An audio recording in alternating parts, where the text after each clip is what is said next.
Në Greqi vazhdojnë hetimet mbi vdekjen e të burgosurit shqiptar Ilir Kareli, mbrëmjen e Deitës në burgun e Nigritas.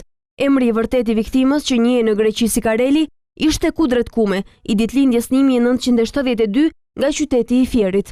Konsulli shqiptar në Selanik Riza Poda ka takuar prokurorin, zëvendës drejtorin e policisë dhe oficerin e policisë gjyqësore. Poda ka apeluar që të shmangen keq trajtimet e të burgosurve shqiptar në burgjet greke. Mësohet se tashmë ka filluar çështja penale. Pritet përfundimi i hetimeve dhe ekspertiza e plot mjekoligjore. Në anën tjetër, sipas ekspertëve mjekoligjor, vdekja ka ardhur si pasojë e plagëve të shumta që ai kishte marrë dhe që i kanë shkaktuar fraktura, përfshirë një thyrje të dërasës së krahërorit. Pikërisht kjo e fundit ka shkaktuar komplikacione në zemër që kanë quar përfundimisht në vdekjen e të burgosurit.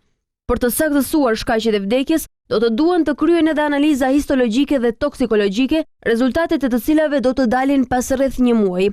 Ndërka që agjencia greke zyrtare e lajmeve Anampa ka cituar kryesindikalistin e gardianëve të burgut të Nigritas, sipas të cilit Kareli ishte goditur para mbërritjes në atë burg. I burgosuri kishte shenja goditjesh kur erdhi në burg. E fotografuam dhe këto fotografi tashmë janë në duart e autoriteteve, ka thënë gardiani dhe ka shtuar se kur u pyet nëse donte ta çonin për trajtim mjekësor, Kareli nuk pranoi. E vetmja gjë që thoshte vazhdimisht ishte: "Për të gjitha e ka fajin prokurori, duan litar", shtoi gardiani. Duket se Kareli e kishte fjalën te refuzimi nga ana e prokurorisë për t'i dhënë atij lejen e shumë kërkuar me qëllim që të shkonte e të takonte nënën e tij të sëmur.